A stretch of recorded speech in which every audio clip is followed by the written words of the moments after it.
एक दूसरे आई है। नमस्कार, मैं हूं पार्थ और आज मैं आपको लेकर के आया हूं नेपाल की यात्रा पर।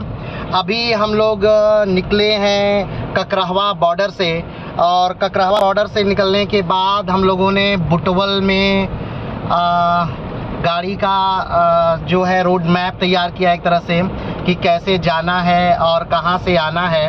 और उससे पहले ककरहवा बॉर्डर में ही भंसाल बनाया गया है कि कितने दिन तक हमें नेपाल में रहना है।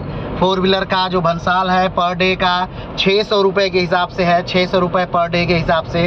और जैसे जैसे दिनों की संख्या बढ़ती जाएगी वैसे वैसे पैसे की संख्या भी बढ़ती जाएगी। इस समय हम लोग जहां चल रहे हैं ये बुटवल से पोखरा की तरफ हम लोग यात्रा कर रहे हैं। बुटवल से पोखरा की दूरी लगभग 7 घंटे की है। 5 से 7 घंटे इस यात्रा में लग जाते हैं, क्योंकि सिंगल रास्ता है, एक रास्ता है, उधर से ही एक गाड़ी जानी है और एक आनी है। इसके बीच में जो नदी पड़ती है तिनाऊ रिवर है एक तरफ, यानी आप देख सकते हैं एक तरफ नदी का किनारा चल रहा है, दूसरी तरफ ये पहाड़ का चल रहा है। ये जो पहाड़ हैं ये आप जानते हैं कि हिमालय रेंज के अंतर्गत आते हैं, और हिमालय रेंज का सबसे छोटी पहाड़ी लघु पहाड़ियों के अंतर्गत हम लोग इस समय यात्रा कर रहे हैं। हमें इस समय हो रहा है शाम के लगभग 6 बजे हुए हैं, और 12 बजे तक का अनुमान है कि हम लोग पोखरा पहुंच जाएंगे। उत्तर प्रदेश का जो सिद्धार्थनगर डिस्ट्रिक्ट है वो जुड़ता है नेपाल से, और सिद्धार्थनगर डिस्ट्रिक्ट हो करके हम लोग लुम्बिनी आए, लुम्बिनी नेपाल। लुम्बिनी बॉर्डर से निकलना को लुम्बिनी बॉर्डर को ही ककरहवा बॉर्डर के नाम से हम लोग जानते हैं। और लुम्बिनी आने का मुख्य कारण ये होता है कि लुम्बिनी जो है वो भगवान बुद्ध की जन्मस्थली है, और वहाँ पर घूमकर पोखरा जाया जा सकता है।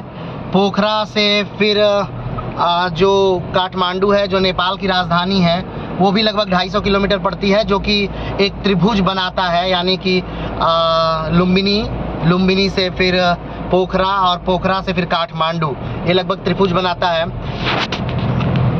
इस यात्रा के दौरान 2 चीज़ें मुख्यतः हैं। एक जो भंसाल है कि कितने दिन रहना है गाड़ी के हिसाब से परमिट, और दूसरा है रोड परमिट, यानी कि आप किस वे से जाना, यानी किस तरफ से जाना चाहते हैं, किस रास्ते से आप जाएंगे और किस रास्ते से आएंगे, ये पहले ही आप रोड परमिट में आप लिखवा लेंगे। ये जो रोड परमिट है वो बुटवल में बनेगा या भौरवा में बनेगा, और जो भंसाल है ये आपके ककरहवा बॉर्डर यानी लुम्बिनी में ही बन जाएगा। तो अभी काफ़ी बेहतरीन नज़ारा है, लेकिन धूल ने इस पूरे नज़ारे को बेकार कर रखा है।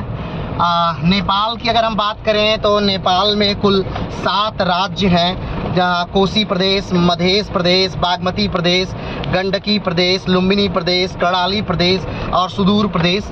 अगर हम बात करें कि एवरेस्ट जो विश्व की सबसे ऊंची चोटी है जिसकी ऊंचाई लगभग 9 किलोमीटर है, ये किस प्रदेश में है तो ये बागमती प्रदेश के अंतर्गत आता है।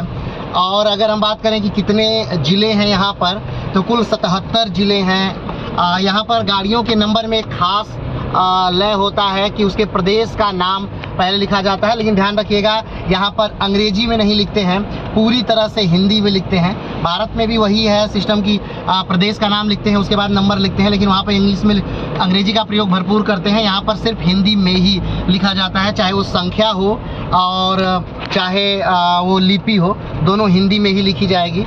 तो ये पूरा नज़ारा है नेपाल का। अभी हम लोग जा रहे हैं पोखरा, और पोखरा एक प्राकृतिक सौंदर्य से भरपूर जगह है जहाँ पे कहा जाता है कि 2 शक्तिपीठ भी है। तो अभी मिलते हैं, अभी रास्ते का आनंद लीजिए, फिर मिलते हैं एक नए वीडियो के साथ, एक नए स्थान के साथ। तब तक के लिए नमस्कार, धन्यवाद, जय हिंद।